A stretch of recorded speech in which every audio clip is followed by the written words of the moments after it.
Hai, Assalamualaikum, apa kabar? Semoga selalu dalam keadaan sehat dan bahagia ya. Di video kali ini akan dijelaskan sedikit sinopsis untuk Selasa tanggal 12 November 2024. Namun sebelum itu, buat teman-teman yang baru bergabung, jangan lupa like, subscribe, dan nyalakan tombol loncengnya agar tak ketinggalan video terbaru selanjutnya. Terima kasih banyak buat teman-teman yang sudah subscribe dan like video ini. Semoga teman-teman semua selalu diberikan kesehatan dan rezeki yang berlimpah.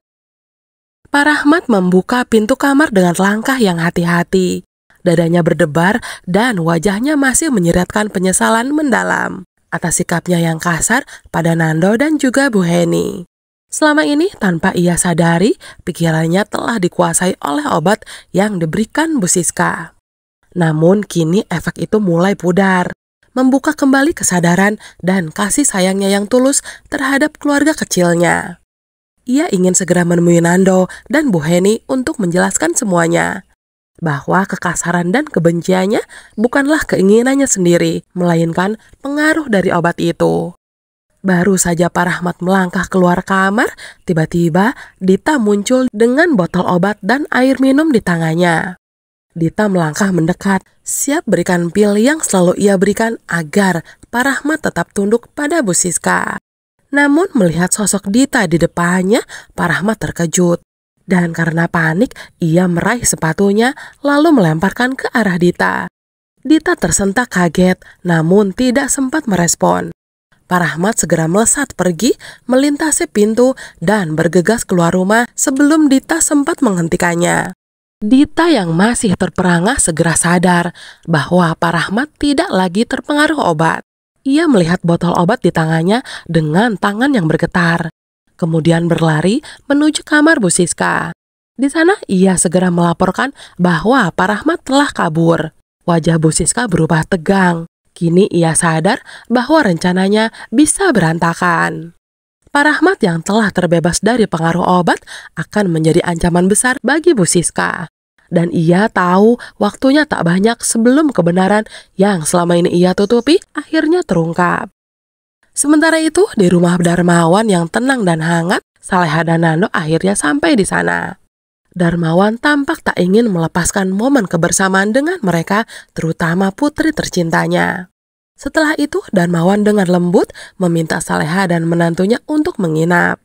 Awalnya Saleha ragu, namun saat melihat bina rindu di mata ayahnya, ia mulai melunak. Nando pun meyakinkan Saleha agar menerima tawaran itu, mengingat betapa ayahnya pasti sangat merindukannya.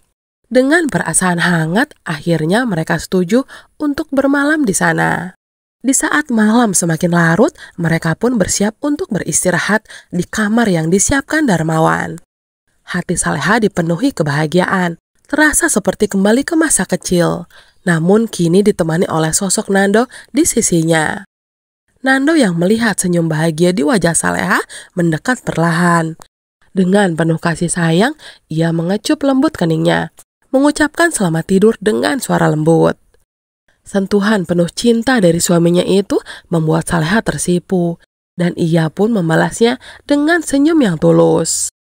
Malam itu di bawah atap rumah sang ayah, Saleha merasakan kedamaian yang mendalam. Ia pun memejamkan mata dengan rasa syukur dan kebahagiaan. Sementara Nando rebahan di sampingnya menatap lembut wajah istrinya yang tenang. Kehangatan keluarga menyelimuti mereka berdua, memberikan rasa aman dan kebahagiaan yang sulit diungkapkan dengan kata-kata. Di malam harinya, Bu Siska bergerak diam-diam menuju rumah Darmawan, ditemani Ferdi yang siap melaksanakan perintahnya. Wajahnya penuh dengan tekad menyembunyikan dendam yang ia pendam terhadap Saleha dan Nando.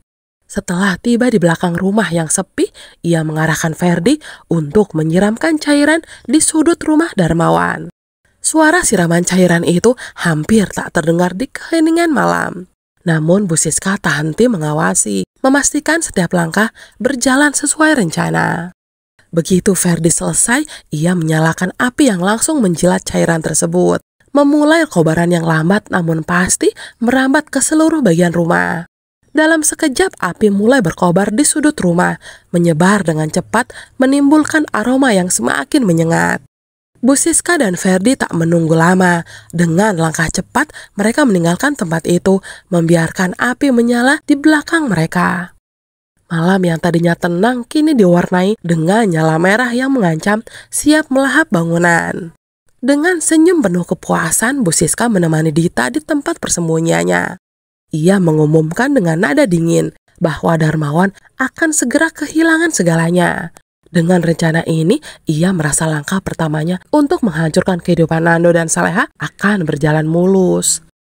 Di benaknya, berbagai rencana lain sudah tersusun menunggu giliran untuk dilancarkan. Di keheningan malam, saat Saleha dan Nando tengah terlelap dalam kehangatan kamar, tiba-tiba ketenangan itu terganggu oleh aroma menyengat yang menyusup lewat celah jendela. Saleha tersentak terbangun, mencium bau terbakar yang semakin kuat. Saat ia membuka matanya, ia terkejut melihat kobaran api yang mulai merambat di luar kamar mereka, menyala terang dan mengancam. Jantungnya berdegup kencang, ia langsung mengguncang Nando yang masih terlelap, berteriak panik untuk membangunkannya. Nando yang tersentak bangun, mendapati diri dalam keadaan darurat. Pandangannya langsung tertuju pada nyala api yang semakin besar. Namun tanpa berpikir panjang, Nando segera menarik Saleha, memintanya bergegas keluar untuk menyelamatkan diri. Sementara itu, di kamar lain, Darmawan yang juga terbangun oleh panas dan cahaya kobaran api, mendapati rumahnya dalam ancaman. Dengan cepat ia berusaha mencari cara untuk memadamkan api, berharap bisa menyelamatkan rumah dan keluarganya dari bahaya besar ini. Sementara itu, Intan tiba di kantor Dani membawa bekal makanan untuk suaminya dengan senyum hangat. Namun ketika ia sedang menunggu di dekat ruang kerja Dani, tiba-tiba seorang pria misterius menghampirinya.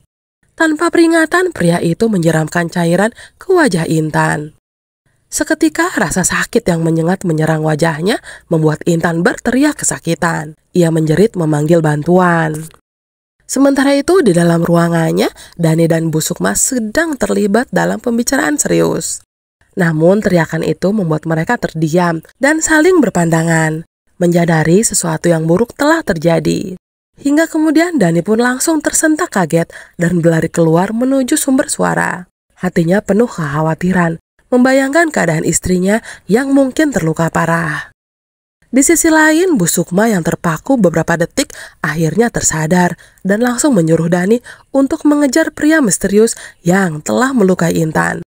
Ia melihat dengan cemas. Dan di tengah kebingungan itu, Bu Sukma berusaha mengatur keadaan dan langsung berusaha membantu Intan yang kini terduduk lemas dengan wajah penuh rasa sakit.